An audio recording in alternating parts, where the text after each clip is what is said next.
প্রথমে নজর রাখবো আজকে 40টি তাজা সংবাদে। শুরুতেই শিরোনাম। বঙ্গজয়ের উপহার, মিষ্টি দইয়ে মিষ্টিমুখ করালাম, আমুল প্ল্যান্ট উদ্বোধনে বললেন শাহ। বাংলায় আমুলের মেগা প্রকল্প, বিপুল কর্মসংস্থানের বড় ঘোষণা মুখ্যমন্ত্রীর। 5 দশক এগিয়ে দেশকে নেতৃত্ব দিয়েছে বাংলা, শব্দলোকের উদ্বোধনে বঙ্গ সংস্কৃতির স্তুতি শাহের। আমতলায় অভিষেকের কার্যালয় ভাঙাতে স্থগিতাদেশ নির্মাণে তথ্যতলব হাইকোর্টের।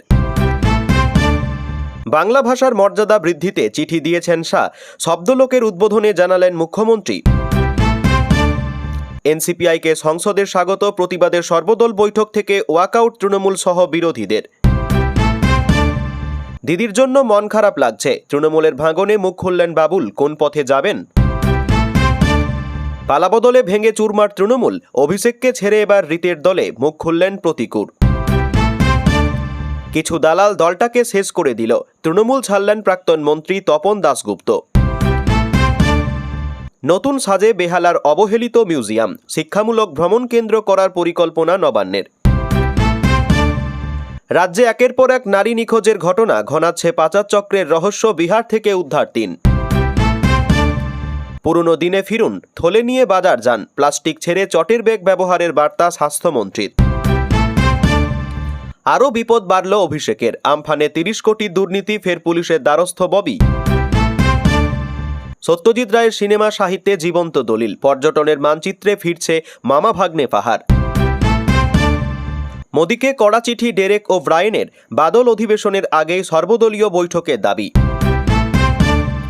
যৌথ পরিবারের রেশন কার্ড বাতিলের অভিযোগে সরব ডিলাররা, খাদ্য সচিবের হস্তক্ষেপ চেয়ে চিঠি। গাড়ি বিক্রির নামে প্রতারণা, বর্ধমানে গ্রেপ্তার 1। উত্তর দক্ষিণ 24 পরগনা 1 টাকার হেডফোনের অফার, সকাল থেকে লম্বা লাইন, দোকানে তুমুল বিশৃঙ্খলা বারুইপুরে। আজ গুজরাট বাংলায় বিনিয়োগ করছে, আমুলের কারখানার শিলান্যাসে বিগত সরকারকে খোঁচা শুভেন্দুর। আপনি সংযত হন, 21শে জুলাইয়ের আসল যোদ্ধাদের বঞ্চনায় মমতাকে বার্তা কল্যাণীর দীপকের। কাঁড়ি কাঁড়ি টাকা উদ্ধার, দুর্নীতি দমন অভিযানে নেমে 7 অফিসারকে সাসপেন্ড করল বিজয়ের সরকার। ওলা উবেরের শোষণ রুখতে এবার বাংলায় ভারত ট্যাক্সি, চালকদের সুবিধার্থে বড় ঘোষণা সাহার। যাত্রী ও সেকেন্ড ক্লাস বদলাতে হবে রেলকে, নির্দেশ সুপ্রিম কোর্টের। ফের রাজ্যে করোনার থাবা, কলকাতার বেসরকারি হাসপাতালে ভর্তি 10 বছরের বালক। পা ছুঁয়ে প্রণাম করে সুস্থতা কামনা, বিজেপি বিধায়কের ব্যবহারে আপ্লুত মমতার মামা। নিম্নচাপের জেরে দক্ষিণবঙ্গে বাড়বে ঝড় বৃষ্টি, ভারী বর্ষণের লাল সতর্কতা উত্তরবঙ্গে। কাটমানি নেওয়ার অভিযোগ ভরা রাস্তায় তৃণমূল নেতার কান ধরে উঠবোস।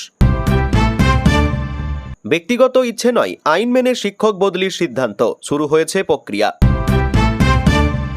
রেলের কম্বল চাদর চুরিতে ক্ষতি 104 কোটি, এবার কিউআর কোড সিসিটিভিতে করা নজরদারি। সরাসরি সাংসদকে জানানো যাবে অভিযোগ, নিজের লোকসভা কেন্দ্রে জনসম্পর্ক অভিযান কর্মসূচির ঘোষণা কাকলির। সিন্ডে শিবিরের হাত ধরে লোকসভায় বাড়ছে এনডিএর শক্তি, 6 সাংসদকে হারিয়ে কোণঠাসা শিবসেনা। কর্তব্যরত অবস্থায় হেডফোন কিংবা ইয়ারফোন ব্যবহার নয়, কড়া নির্দেশ লালবাজারের। 21শে জুলাই এবার দিল্লিতেও রাজঘাটে শহীদ স্মরণ সভা করবেন কাকলির সুদীপেরা। জাতীয় স্বীকৃতি পেল বাংলা চিত্তরঞ্জন সেবা সদন, বিরাট সাফল্য বলছেন অধিকর্তা। ফের কোভিড আতঙ্ক, অন্ধ্রে উদ্বেগ বাড়াচ্ছে ওমিক্রনের নয়া ভ্যারিয়েন্ট, আক্রান্ত 16 জন। সিজেপির সংসদ অভিযানে অনুমতি দেবে না পুলিশ, যন্তর মন্তরে অনশন অবৈধ, জানালো দিল্লি পুলিশ। মাকে দেওয়া কথা রাখতে 71-এ ডাক্তার হওয়ার স্বপ্ন, মেডিকেলে প্রবীণদের কোটা চেয়ে হাইকোর্টে নিট পরীক্ষার্থী। মশার বংশ হবে ধ্বংস, বিশ্বত্রাসকে সমূলে বিনাশের নয়া ব্যাকটেরিয়ার আবিষ্কার বর্ধমান বিশ্ববিদ্যালয়ের। অভিযোগ শোনা হচ্ছে না, প্রতিশ্রুতি নয়, করে দেখান, জেলাশাসকের চোখে চোখ রেখে সওয়াল 13 বছরের ছাত্রের। বৃহত্তর স্বার্থ দেখতে হবে, সোনমকে বেসরকারি হাসপাতালে সরানোর আর্জি খারিজ করল দিল্লি হাইকোর্ট। এবার আসছি বিস্তারিত খবরে। বহুদিনের স্বপ্ন পূরণ হয়েছে। ২৬শে বঙ্গ জয় করেছে বিজেপি। আর এই স্বপ্নকে ছোঁয়ার পর এবার বঙ্গবাসীর অধরা ইচ্ছাগুলো পূরণ করতে ঝাঁপিয়ে পড়েছে রাজ্যের বিজেপি সরকার। শিল্পক্ষেত্রে জোয়ার আনতে উদ্যোগী মুখ্যমন্ত্রী শুভেন্দু অধিকারী। গতকাল তার অংশ হিসেবে আমুল প্ল্যান্টের ভার্চুয়াল সূচনা করলেন কেন্দ্রীয় স্বরাষ্ট্রমন্ত্রী অমিত শাহ। হাওড়ার সাঁকরাইলের এই কারখানাটি বিশ্বের সবচেয়ে বড় দই কারখানা হতে চলেছে। এই প্রকল্প ঘিরে হবে প্রচুর কর্মসংস্থান। আর এটাই বঙ্গজয়ে বঙ্গবাসীকে প্রধানমন্ত্রী নরেন্দ্র মোদীর উপহার, মিষ্টি দই দিয়ে মিষ্টিমুখ করানো। এদিন কারখানার শিলান্যাস করে এমনই জানালেন অমিত শাহ। রাজ্যে বিজেপি সরকারের আমলে দ্বিতীয় দফায় আমুল বিপ্লব শুরু হলো। সাঁকরাইলে যে আমুল প্ল্যান্টটি তৈরি হবে সেখানে দুগ্ধজাত সমস্ত পণ্য মিলবে। এখান থেকেই গোটা দেশে দই সরবরাহ করা হবে। বেশি চাহিদা মিষ্টি দইয়ের, তাই উৎপাদনের ক্ষেত্রে মিষ্টি দইতে বাড়তি নজর থাকবে। এই গোটা বিষয়টিকে সাদা বিপ্লব বলে অভিহিত করেছেন রাজ্যের মুখ্যমন্ত্রী শুভেন্দু অধিকারী। এর জন্য তিনি ধন্যবাদ জানিয়েছেন নরেন্দ্র মোদী এবং অমিত শাহকে। এদিন বিশ্ববাংলা কনভেনশন সেন্টারে আমুল কারখানার শিলান্যাস অনুষ্ঠানে কেন্দ্রীয় স্বরাষ্ট্রমন্ত্রী, মুখ্যমন্ত্রী ছাড়াও ছিলেন শিল্পমন্ত্রী তাপস রায়, সমবায় মন্ত্রী অশোক কীর্তনিয়া, অর্থমন্ত্রী স্বপন দাশগুপ্ত, স্বাস্থ্যমন্ত্রী শারদত্ত মুখোপাধ্যায়, মুখ্য সচিব মনোজ আগরওয়াল। অমিত শাহ অবশ্য আমুল কারখানার এই বৃহৎ প্রকল্পকে দেখছেন একটু অন্যভাবে। তার কথায়, বঙ্গজয়ের পর এটা সবচেয়ে বড় শিল্প প্রকল্প। বঙ্গবাসীকে মিষ্টি দই খাওয়ালাম, এটাই মোদিজির উপহার। এখানকার মিষ্টি দই খেয়ে গোটা দেশের মানুষ আমাদের দুহাত তুলে আশীর্বাদ করবেন। এই মঞ্চ থেকে তৃণমূল কংগ্রেসকে বিনতেও ছাড়েননি অমিত শাহ। তার অভিযোগ, বাংলায় যে শিল্প সংস্কৃতির ধারাবাহিকতা ছিল তাকে পুরোপুরি মুছে ফেলেছে বিগত সরকার। কিন্তু বিজেপি বরাবর বাংলার প্রতি শ্রদ্ধাশীল, তাই বিগত জমানায় যা যা হয়নি তার সবটাই এবার হবে বলে আশ্বাস অমিত শাহ। পশ্চিমবঙ্গের শিল্পায়ন ও কর্মসংস্থানের এক নতুন অধ্যায়ের সূচনা হলো। হাওড়া জেলার ধুলাগড়ের সাঁকরাইলে আমুলের নতুন প্রকল্পের উদ্বোধন। ভারতের স্বরাষ্ট্রমন্ত্রী অমিত শাহের উপস্থিতিতে আয়োজিত এই অনুষ্ঠানে উপস্থিত ছিলেন পশ্চিমবঙ্গের মুখ্যমন্ত্রী শুভেন্দু অধিকারী এবং বিজেপির রাজ্য সভাপতি তথা রাজ্যসভার সাংসদ শ্রমিক ভট্টাচার্য। কেন্দ্রীয় সমবায় আন্দোলনের হাত ধরে এবং রাজ্য সরকারের সক্রিয় সহযোগিতায় এই প্রকল্প বাস্তবায়িত হতে চলেছে, যা রাজ্যের কৃষি ও শিল্প অর্থনীতিতে এক যুগান্তকারী পরিবর্তন আনবে বলে আশা প্রকাশ করেছেন সকলেই।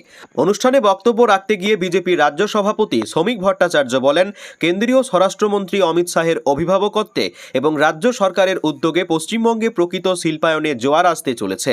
বেঙ্গল মিন্স বিজনেস বা ডেস্টিনেশন বেঙ্গল এখন আর শুধু কাগুজে স্লোগান হয়ে থাকবে না। বিগত দিনে রাজ্য থেকে পুঁজি চলে যাওয়ায় যে ধারা তৈরি হয়েছিল তা এখন সম্পূর্ণ বন্ধ। মেধা, উর্বর জমি এবং আন্তর্জাতিক সীমানার ভৌগোলিক সুবিধা কাজে লাগিয়ে পশ্চিমবঙ্গ আগামী 1 বছরের মধ্যে বিনিয়োগের অন্যতম প্রধান কেন্দ্রে পরিণত হবে। গুজরাটের বিশ্বখ্যাত কোঅপারেটিভ সংস্থা আমুলের এই আগমনকে স্বাগত জানিয়ে তিনি বলেন, সোনার বাংলা গড়ার যে স্বপ্ন আমরা দেখেছি তা এবার বাস্তবে রূপায়িত হতে চলেছে। আগামী দিনে আরও বহু বৃহৎ সংস্থা এই রাজ্যে বিনিয়োগ করতে এগিয়ে আসবে। মুখ্যমন্ত্রী শুভেন্দু অধিকারী তাঁর ভাষণে রাজ্যের কৃষিজীবী ও দুগ্ধ শিল্পের সঙ্গে যারা যুক্ত তাদের প্রণাম জানিয়ে বলেন, প্রধানমন্ত্রী নরেন্দ্র মোদী দূরদর্শী নেতৃত্বে দেশে যে পৃথক সমবায় ও মৎস্য দপ্তর গঠিত হয়েছে তারই সুফল আজ দেশবাসী পাচ্ছেন। গুজরাটের সফল অভিজ্ঞতার ভিত্তিতে সমবায় আন্দোলনই গ্রামীণ বিকল্প অর্থনীতির মূল চাবিকাঠি হতে পারে, তা আজ প্রমাণিত। তিনি আমুলের সাফল্যের খতিয়ান তুলে ধরে জানান, মাত্র 11টি প্রাথমিক সমবায় ও দৈনিক 5000 কেজি দুধ সংগ্রহ দিয়ে শুরু করে আজ সংস্থাটি এই রাজ্যে 880টি ডেয়ারি কোঅপারেটিভ সোসাইটির মাধ্যমে দৈনিক 9.5 লক্ষ কেজি দুধ সংগ্রহ করছে। এর সঙ্গে প্রত্যক্ষ ও পরোক্ষভাবে যুক্ত হয়েছেন 1,25,000 কৃষক, যার মধ্যে 30,000ই মহিলা। ধুলাগড়ের এই নতুন প্ল্যান্ট চালুর ফলে রাজ্যে শ্বেত বিপ্লবের পাশাপাশি বাংলার ঐতিহ্যবাহী মিষ্টি দইয়ের বাণিজ্যিক প্রসারে মিষ্টি বিপ্লব শুরু হবে। রাজ্যের শিল্প ও কর্মসংস্থানকে আরও ত্বরান্বিত করতে মুখ্যমন্ত্রী শুভেন্দু অধিকারী মঞ্চে উপস্থিত কেন্দ্রীয় স্বরাষ্ট্রমন্ত্রী অমিত শাহ এবং গুজরাট কোঅপারেটিভ মিল্ক ফেডারেশনের আধিকারিকদের কাছে দক্ষিণবঙ্গ উত্তরবঙ্গ দুটি বৃহৎ আইসক্রিম প্ল্যান্ট স্থাপনের আর্জি জানান। তিনি বলেন, পূর্বতন সরকারের উদাসীনতায় বিগত দিনে এই প্রকল্পে গতি আসেনি, তবে আমাদের বর্তমান সরকার এই দুটি প্ল্যান্টের জন্য প্রয়োজনীয় 15 একর করে জমি দিতে সম্পূর্ণ প্রস্তুত। এই কারখানা দুটি চালু হলে একদিকে যেমন দুধ উৎপাদক কৃষকরা লাভবান হবেন, তেমনি উচ্চ দক্ষ, আধা দক্ষ এবং অদক্ষ শ্রমিকদের পাশাপাশি প্রায় 10 থেকে 15,000 হকার ও খুচরো বিক্রেতার বিপুল কর্মসংস্থান হবে। এর ফলে রাজ্যের নিজস্ব জিএসটি রাজস্ব আদায়ও উল্লেখযোগ্যভাবে বৃদ্ধি পাবে। বাংলা ৫ দশক এগিয়ে থেকে ভারতকে নেতৃত্ব দিয়েছে। গতকাল ন্যাশনাল লাইব্রেরিতে দেশের প্রথম ভাষা বিষয়ক জাদুঘর শব্দলোকের উদ্বোধনে এসে বাংলা সংস্কৃতির ভূয়সী প্রশংসা করলেন কেন্দ্রের স্বরাষ্ট্রমন্ত্রী অমিত শাহ। পাশাপাশি তিনি শব্দ ও ভাষার মাহাত্ম্য সম্পর্কেও পড়ুয়াদের অবগত করেন। তিনি জানান, মানুষ ভাষাকে নয়, ভাষা মানুষকে তৈরি করেছে। কোনো দেশের সাংস্কৃতিক অভিব্যক্তি ভাষা ছাড়া সম্ভব নয়। ভাষা থেকে সংস্কৃতির উৎপত্তি। শব্দ ভাষা ছাড়া সংস্কৃতি অসম্পূর্ণ। মাতৃভাষাকে যেন আমরা কখনো ভুলে না যাই, সেই বার্তাও দেন শাহ। বাংলায় সংস্কৃতির প্রশংসা করতে গিয়ে তিনি কবিগুরু রবীন্দ্রনাথ ঠাকুর, ঋষি অরবিন্দ, বঙ্কিমচন্দ্র চট্টোপাধ্যায়ের প্রসঙ্গ তোলেন। তিনি জানান, আজ বাংলা ফের সোনার বাংলা হয়েছে। বাংলায় এমন জায়গা যেখানে রবীন্দ্রনাথ ঠাকুর জন্মেছেন। ঋষি অরবিন্দের ব্যাপারে না পড়ে কখনো ভারতকে বোঝা যাবে না। বর্তমানে বাংলায় যা হচ্ছে সবকিছুর উপর কেন্দ্র নজর রাখছে বলেও জানান অমিত শাহ। অমিত শাহ আরও বলেন, ভাষার মাধ্যমে কোনো দেশের সংস্কৃতি বোঝা যায়। ভাষা আমাদের ঐতিহ্য বহন করে। আজ দেশের সংস্কৃতির বড় দিন। এই শব্দের জাদুঘর সেটাই করবে, দেশের সংস্কৃতি পুনরুদ্ধার করবে। আমাদের দেশে সংকীর্ণতার কোনো জায়গা নেই। আমার কখনো কোনো মতাদর্শের উপর নিয়ন্ত্রণ করিনি। কারো বিচারধারায় আমরা প্রতিবন্ধকতা তৈরি করতে চাইনি। সংকীর্ণতা ভারতীয় সংস্কৃতির চিহ্ন হতে পারে না। দেশের সংস্কৃতির পুনরুদ্ধারের সংকল্প নিয়েছেন প্রধানমন্ত্রী নরেন্দ্র মোদী। এদিন অনুষ্ঠানে মুখ্যমন্ত্রী শুভেন্দু অধিকারী জানান, অমিত শাহ তাকে চিঠি লিখেছেন। উল্লেখ্য, গতকাল ন্যাশনাল লাইব্রেরিতে দেশের প্রথম শব্দ বিষয়ক জাদুঘরের উদ্বোধন করেন স্বরাষ্ট্রমন্ত্রী অমিত শাহ। এই অনুষ্ঠানে উপস্থিত ছিলেন মুখ্যমন্ত্রী শুভেন্দু অধিকারীও। প্রাথমিক পর্যায়ে এদিন 9টি গ্যালারি খুলে দেওয়া হয়েছে। সেগুলি হলো: 1 আদি শব্দ, 2 মাতৃভাষা, 3 নবরস, 4 হচ্ছে ভাষার বিবর্তন, 5 প্রতিটি ভাষায় মহাপুরুষদের অবদান, 6 মৌখিক ঐতিহ্য, 7 প্রদর্শন বা পারফর্মিং, 8 সর্বজনীন সংলাপ, 9 পাবলিক লাইব্রেরির ইতিহাস, স্বীকৃত 22টি ভাষার শব্দভাণ্ডার, ধ্বনির বিবর্তন এবং ভাষার ইতিহাসকে আধুনিক প্রযুক্তির মাধ্যমে তুলে ধরা হয়েছে। অডিও ভিজুয়াল প্রদর্শনী, ডিজিটাল ডিসপ্লে, ইন্টারঅ্যাক্টিভ ইনস্টলেশন এবং বিভিন্ন ভাষার প্রাচীন ও আধুনিক উচ্চারণের তুলনামূলক উপস্থাপনা দর্শকদের সামনে ভাষার এক নতুন জগৎ। জাদুঘরের অন্যতম আকর্ষণ হল একটি নির্দিষ্ট শব্দে শতাব্দী জুড়ে বিবর্তনের ধারাকে অনুসরণ করা যাবে। কোনো শব্দ 1000 বা 2000 বছর আগে কিভাবে উচ্চারিত হতো, তার অর্থ কী ছিল এবং সময়ের সঙ্গে সঙ্গে কিভাবে তার পরিবর্তন ঘটেছে, তার তথ্য ও নমুনা এখানে পাওয়া যাবে। ভাষাবিদ, গবেষক, শিক্ষার্থী এবং সাধারণ দর্শকদের কাছে এটি এক অমূল্য ভাণ্ডার। আমতলায় অভিষেক বন্দ্যোপাধ্যায়ের 5তলা অফিস ভাঙায় স্থগিতাদেশ। পরবর্তী নির্দেশ না দেওয়া পর্যন্ত বন্ধ রাখতে হবে বাড়িটি ভাঙার কাজ। পাশাপাশি স্থিতাবস্থা বজায় রাখার নির্দেশ কলকাতা হাইকোর্টের। এই বাড়ি নির্মাণে যাবতীয় তথ্য তলব করেছে আদালত। সবকিছু খতিয়ে দেখে তারপর সিদ্ধান্ত নেওয়া হবে। শনিবার ডায়মন্ড হারবারে অভিষেক বন্দ্যোপাধ্যায়ের অফিসে বুলডোজার। গতকাল কলকাতা হাইকোর্টে জরুরি শুনানির আর্জি। বেনজিরভাবে শুনানি হয় বিচারপতি রাজা বসু চৌধুরীর এজলাসে। সেই শুনানিতে আবেদনকারী আইনজীবী কিশোর দত্ত আদালতে জানান, 5তলা বিল্ডিং শনিবার থেকে ভাঙা হচ্ছে। মালিককে হেয়ারিং নোটিশ দেওয়া হয়নি। 30শে জুন নোটিশ দেওয়া হয়। 15ই জুলাই হেয়ারিং টেক প্লেস। 8ই জুলাই অর্থাৎ 7 দিন আগে আমাদের জানানো হয়। যথার্থ সময় দেওয়া হয়নি। তারপর কিছু না জানিয়ে ভাঙা শুরু হয়েছে। বিচারপতিকে পঞ্চায়েত আইন খতিয়ে দেখার অনুরোধ করেন আবেদনকারীর আইনজীবী। স্ট্যাটুয়েটারি স্কিম অনুযায়ী মালিককে আগে নোটিশ দেওয়া উচিত বলে দাবি করেন তিনি। কিশোর বলেন, শুনানির সুযোগ দিতে হয় কি অভিযোগ জানি না, বক্তব্য রাখার সুযোগ দেওয়া হয়নি। সওয়াল শুনে বিচারপতি অর্ডার দেখতে চান। অভিষেকের আইনজীবী জানান, আমাকে তো দেওয়াই হয়নি। পুলিশ কেন্দ্রীয় বাহিনীর উপস্থিতিতে নির্মাণ ভাঙা হচ্ছে। এরপরই রাজ্যের অ্যাডভোকেট জেনারেল সুরজিৎ নাথ মিত্র জবাব বলেন, 30শে জুন নোটিশ পেয়েছে। কি প্রভিশন আছে তা সব জানানো হয়েছে। এরা প্রত্যন্ত এলাকায় থাকেন না যে নোটিশে কি আছে জানতে পারেনি। বিল্ডিংয়ের কোনো অনুমোদন ছিল না। বিচারপতি বলেন, কি প্রভিশন দেওয়া হয়েছিল আমার কাছে নেই। আপনারা অর্ডারটা কবে দেখাবেন? আমি মামলা রেগুলার বেঞ্চে পাঠাচ্ছি। ততদিন ভাঙা বন্ধ রাখুন। পাশাপাশি নির্মাণ সংক্রান্ত সমস্ত তথ্য তলব করেছে আদালত। ওই ভবন থেকে পুলিশ যেসব জিনিসপত্র নিয়ে গিয়েছে তা ফিরিয়ে দেওয়া হোক, সেই আবেদন ছিল তৃণমূলের। আদালত তৃণমূলের ওই আবেদন নাকচ করে দেয়। বিচারপতি জানান, আপাতত পুলিশের আগের পদক্ষেপে কোনো হস্তক্ষেপ নয়। উল্লেখ্য, ডায়মন্ড হারবারের আমতলায় বৈধ প্ল্যান নথি ছাড়াই আমতলার কার্যালয় নির্মাণের অভিযোগ ওঠে। শনিবার সকালেই অভিষেকের কার্যালয় ঘিরে ফেলে পুলিশ কেন্দ্রীয় বাহিনী। গার্ডরেলে ঘিরে ফেলা হয় গোটা এলাকা। বেলা বাড়তেই সেখানে আনা হয় 3টি বুলডোজার। শুরু হয় কার্যালয় ভাঙার কাজ। কার্যালয়ে তালা ভেঙে ভেতরে ঢুকে পুলিশ। ভেতরে ঢুকে ভাঙচুর চালায় স্থানীয়দের একাংশ। অভিষেকের কার্যালয় ভাঙা শুরু হতেই উচ্ছ্বাস শুরু হয় বিজেপি কর্মীদের। ওঠে জয় শ্রীরাম স্লোগানও। তারপরই আইনি পথে লড়াইয়ের কথা বলেছিলেন অভিষেক। রবিবার জরুরি ভিত্তিতে শুনানির আর্জি জানানো হয়। সেই শুনানির পর নির্মাণ ভাঙাতে স্থগিতাদেশ দিল হাইকোর্ট। দেশের ভাষা, সংস্কৃতি এবং ঐতিহ্য সংরক্ষণের ক্ষেত্রে নতুন অধ্যায়ের সূচনা হলো কলকাতায়। জাতীয় গ্রন্থাগারে উদ্বোধন হলো দেশের প্রথম ভাষাভিত্তিক জাদুঘর শব্দলোক। রবিবার এই জাদুঘরের আনুষ্ঠানিক উদ্বোধন করেন কেন্দ্রীয় স্বরাষ্ট্রমন্ত্রী অমিত শাহ। ভাষার ইতিহাস, বিবর্তন এবং ভারতের বহুভাষিক ঐতিহ্যকে এক ছাদের নিচে তুলে ধরতেই এই উদ্যোগ নেওয়া হয়েছে। এই প্রকল্প বাস্তবায়নের জন্য মোট 41 কোটি টাকা বরাদ্দ করা হয়েছে।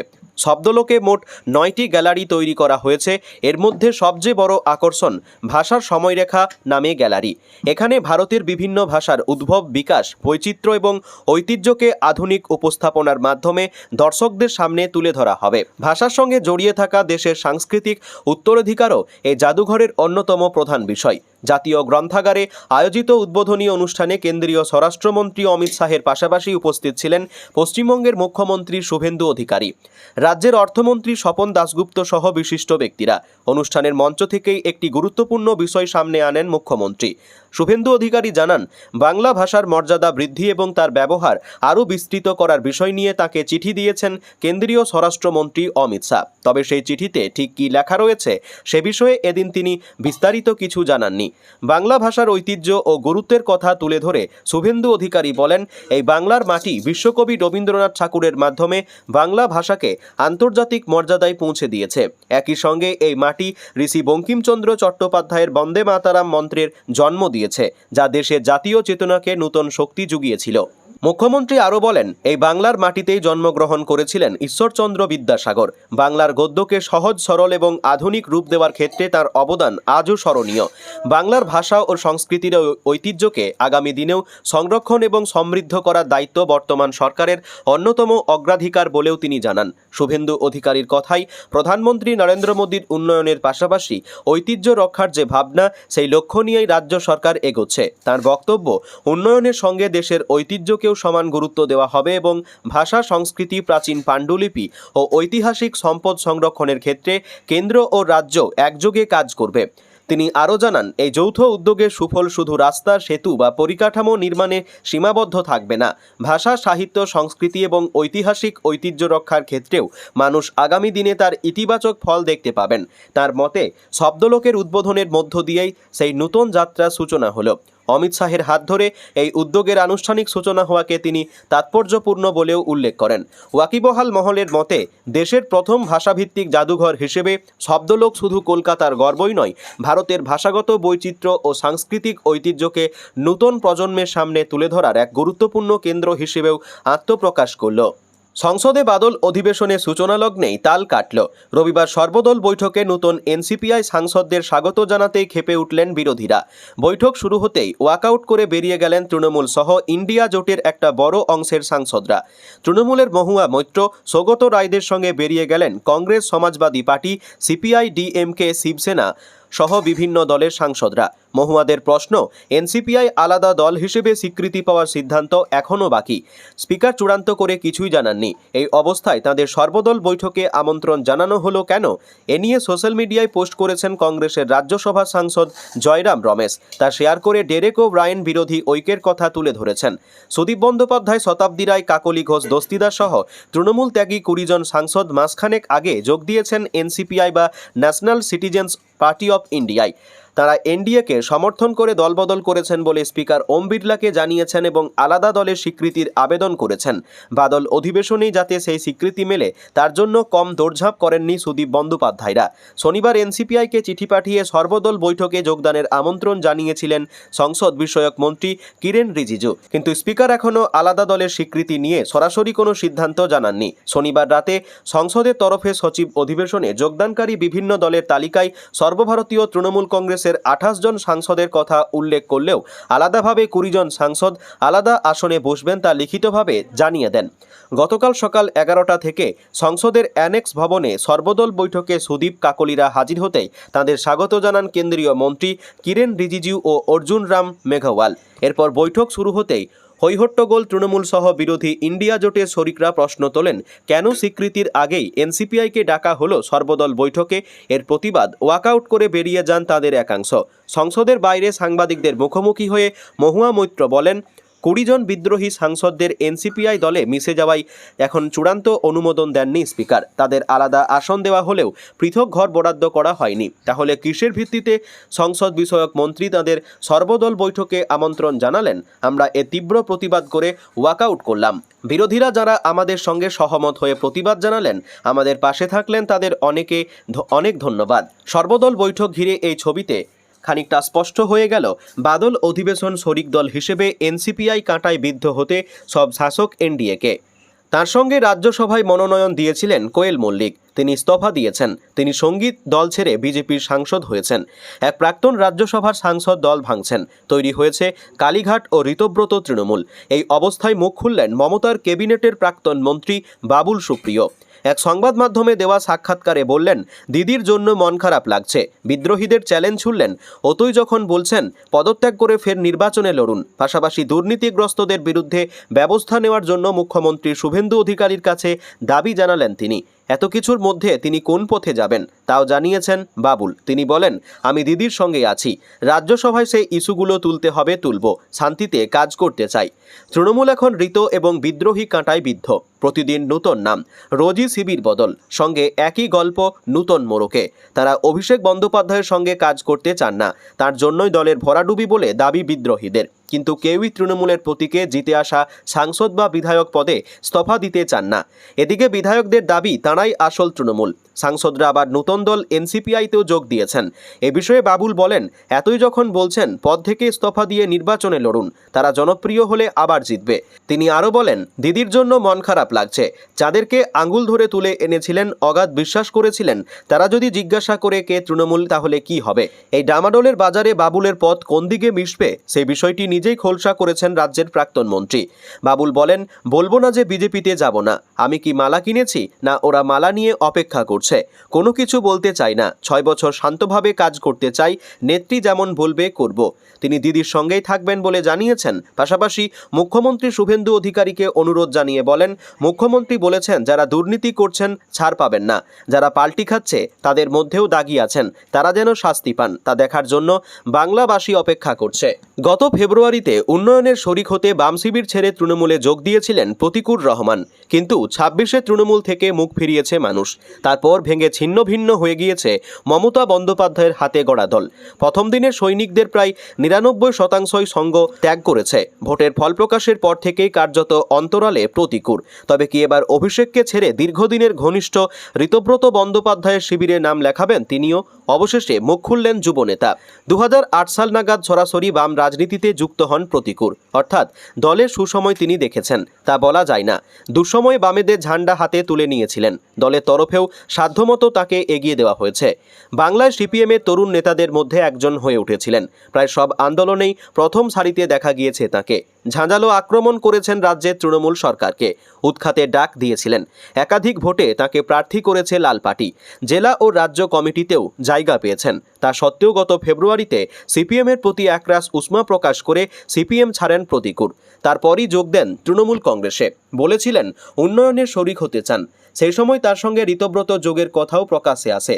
একটা সময় দুজন একসঙ্গে বাম রাজনীতি করতেন, ফলে ঘনিষ্ঠতা ছিল। পরবর্তীতে ঋতব্রত যোগ দেন তৃণমূলে। জানা যায় প্রতিকুরের দলবদলের নেপথ্যে ছিলে এই ঋতদাই। পালাবদলের পর বঙ্গ রাজনীতির সমীকরণ একেবারে বদলে গিয়েছে। মমতা বন্দ্যোপাধ্যায়ের হাতে দলের রাশ নেই বলেই অত্যুক্তি হবে না। অন্যদিকে প্রবল চাপে অভিষেকও। একে মামলার পাহাড়, তার উপর একের পর এক বাড়ি কার্যালয় ভাঙার নোটিশ পড়েছে। গতকাল অর্থাৎ শনিবার আমতলার যে কার্যালয়ে অভিষেকের হাত থেকে পতাকা নিয়েছিলেন প্রতিকুর, সেখানে বুলডোজার চলেছে। সেখানেও দেখা যায়নি প্রতিকুরকে। এদিকে আবার প্রতিকুরের ঋতদার দাবি তাঁরাই আসল তৃণমূল। অবশেষে গোটা বিষয় নিয়ে সংবাদ মাধ্যমে মুখ খুললেন যুবনেতা। ফোনে যোগাযোগ করা হলে তিনি বলেন, ব্যক্তিগত কাজে ব্যস্ত আছি, এ বিষয়ে কিছু বলবো না এমন নয়, সময় এলে বলবো, কিন্তু এখনই কিছু বলছি না। এবার তৃণমূল ছাড়লেন মমতা বন্দ্যোপাধ্যায়ের দীর্ঘদিনের সঙ্গী তথা প্রাক্তন মন্ত্রী তপন দাশগুপ্ত। গতকাল দল ছাড়ার কথা ঘোষণা করেন তিনি। তার কথায় কিছু দালাল দলটাকে শেষ করে দিল, সেই কারণে 2 মাস ধরে দলের কর্মীদের সঙ্গে কথা বলে দল ছাড়ার সিদ্ধান্ত নেন তিনি। দলের ভরাডুবির জন্য বিদ্রোহী শিবিরের নেতাদের মতো তিনিও অভিষেক বন্দ্যোপাধ্যায়কেই দায়ী করেছেন।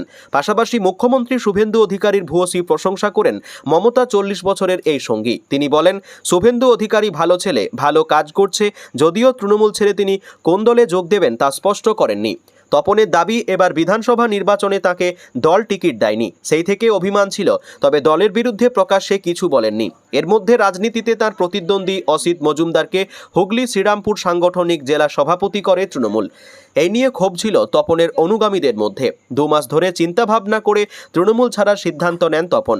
এখনই রাজনীতি থেকে অবসর নেবেন না বলেই জানান তিনি, তবে কোন দলে যোগ দেবেন তা স্পষ্ট করেননি। তার কথায়, দিদির জন্য খারাপ লাগছে, তবে কিছু দালাল দলটাকে শেষ করে দিল। মমতা বন্দ্যোপাধ্যায়ের সঙ্গে মুকুল রায় দলটাকে তৈরি করেছিল, সেই মুকুল রায়, অর্জুন সিং, শুভেন্দু অধিকারীর মতো ভালো সংগঠককে সরিয়ে দেওয়া হয়, তাপস রায়কেও সরিয়ে দেওয়া হয়, সব হয়েছে এক ব্যক্তির জন্য। তাকে তুলে ধরতে এইসব নেতাদের বলির পাঠা করা হয়েছিল। পশ্চিমবঙ্গের মানুষ জবাব দিয়েছে। এদিন অভিষেকের ইস্তফা দেওয়া সংক্রান্ত মন্তব্য নিয়েও মুখ খোলেন তপন। তিনি বলেন, দলকে ডুবিয়ে দিয়ে এখন বলছে ছাড়ব। একসময় হুগলি জেলার রাজনীতিতে সুস্পষ্ট 2 শিবিরে বিভক্ত ছিল তৃণমূল, 1 চুঁচুড়ার অসিত মজুমদার এবং 2 সপ্তগ্রামের বিধায়ক তপন দাশগুপ্ত। এখনও মমতা বন্দ্যোপাধ্যায়ের সঙ্গ ছাড়েননি অসিত। গত মাসে হাজতবাস শেষে তিনি জানান, আগেও দলের সঙ্গে বেইমানি করিনি, আগামী দিনেও করব না। তাকে হুগলি জেলা সভাপতি দায়িত্ব দিয়েছেন মমতা বন্দ্যোপাধ্যায়, কিন্তু আপাতত মমতার সঙ্গে দীর্ঘ 40 বছর ধরে চলা রাজনৈতিক জীবনে দাঁড়ি টানলেন অপর শিবিরের প্রধান তপন দাশগুপ্ত। সপ্তগ্রামের প্রাক্তন বিধায়ক তপন মমতা বন্দ্যোপাধ্যায়ের দীর্ঘদিনের রাজনৈতিক সঙ্গী ছিলেন। দলের ভরাডুবির পর একের পর এক নেতা মমতার সঙ্গ ছেড়ে ঋতব্রত শিবিরে চলে গিয়েছেন। অধিকাংশ সাংসদ আবার এনসিপিআইতে যোগ দিয়ে এনডিএ শরিক হওয়ার পথে। এই আবহে তৃণমূল জমানায় 3 বারের বিধায়ক, 2 বারের মন্ত্রী তপন মমতার সঙ্গ ছাড়লেন। তৃণমূল কংগ্রেসের রাজ্য সহ সভাপতি, ফুরফুরা ডেভেলপমেন্ট অথরিটি, পশুপালন দপ্তর, ফরেস্ট কর্পোরেশন চেয়ারম্যান ছিলেন তিনি। এদিন তৃণমূলের সব পদ থেকেই ইস্তফা দেন তিনি। জাদুঘর যাওয়া মানেই আমাদের চোখে এখনও ভেসে ওঠে পার্ক স্ট্রিটের সুবিশাল সংগ্রহশালায় টিকিটের লাইনে মানুষের ভিড়। কিন্তু দেশ বিদেশের মানুষ দূরে থাক, এ বাংলার অধিকাংশই জানেন না বেহালাতেও রয়েছে স্টেট আর্কিওলজিক্যাল মিউজিয়াম, কারণ প্রচারের অভাব। বেহালা বাজার মেট্রো গেটের পাশে অবস্থিত জাদুঘরে বাংলার প্রাগৈতিহাসিক প্রত্নতাত্ত্বিক নিদর্শন, প্রাচীন পোড়ামাটির ভাস্কর্য এবং পাথর ও ব্রোঞ্জের একাধিক মূর্তি রয়েছে অনেক অজানা ইতিহাস। এই স্টেট আর্কিওলজিক্যাল মিউজিয়ামকেই ফের নতুন করে সাজানোর সিদ্ধান্ত নিয়েছে রাজ্য সরকার। রাখা হবে বহু প্রাচীন নথি, শিল্পকার্য। স্কুল পড়ুয়া থেকে অন্যান্য মানুষজনের কাছে এই মিউজিয়ামকে আরও আকর্ষণীয় করে তোলাই সরকারের মূল লক্ষ্য। মিউজিয়াম মানেই পার্ক স্ট্রিট নয়, মিউজিয়াম মানে বেহালাও। ছাত্রছাত্রীদের শিক্ষামূলক ভ্রমণের অন্যতম স্থান হিসাবে এই মিউজিয়ামকে আরও চিত্তাকর্ষক করে তুলতে চাইছে নবান্ন। এ বিষয়ে স্কুল শিক্ষা সহ একাধিক দপ্তরকে নিয়ে বৈঠক করারও সিদ্ধান্ত নেওয়া হয়েছে। সম্প্রতি মিউজিয়াম ঘুরে দেখে এসেছেন নবান্নের আধিকারিকরা। কোথায় কিভাবে আরও এই মিউজিয়ামকে সাজানো যায় সে বিষয়ে তদারকি শুরু হয়েছে। কর্তৃপক্ষ থেকে চাওয়া হয়েছে রিপোর্টও।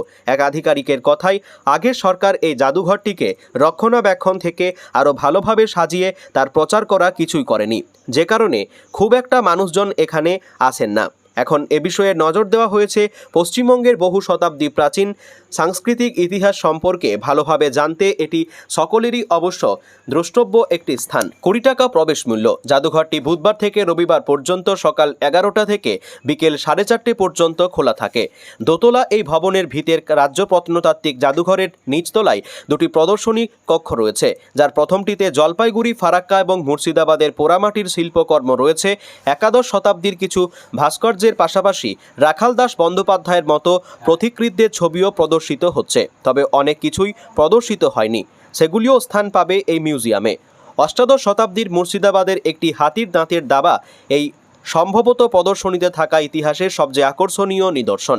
দ্বিতীয় প্রদর্শনী কক্ষটি পশ্চিমবঙ্গের চিত্রকলার, যেখানে 11শ শতাব্দীর বিভিন্ন দেবদেবীকে চিত্রিত করা চিত্রকর্ম রয়েছে। তাছাড়া এখানে গুপ্তযুগ সহ বিভিন্ন রাজবংশের মুদ্রা ও প্রত্নবস্তু রয়েছে এবং সাথে বাংলায় লেখা ব্যাখ্যা সহ কার্ডও আছে। দোতলায় বিভিন্ন দেবদেবীর ভাস্কর্যে পরিপূর্ণ। নবম শতাব্দী থেকে শুরু করে ঊনবিংশ শতাব্দী পর্যন্ত বিভিন্ন শতাব্দীর বিষ্ণু, সূর্য, গঙ্গা, যমুনা, চামুণ্ডা, অগ্নি, গণেশের ভাস্কর্যগুলো দেখায় কিভাবে সময়ের সাথে সাথে কারুশিল্প এবং শিল্পের মাধ্যমে পরিবর্তন হয়েছে। এখানকার সবচেয়ে পুরনো প্রদর্শনীটি হলো পোড়ামাটির মূর্তি, যা প্রথম শতাব্দীর বলে মনে করা হয়। কিন্তু প্রচারের অভাবে সাধারণ মানুষ অনেকেই জানেন না বেহালায় রয়েছে এমন জাদুঘর। তাই মানুষের কাছে এই মিউজিয়ামকে আকর্ষণীয় করে তোলার পরিকল্পনা নিয়েছে নবান্ন।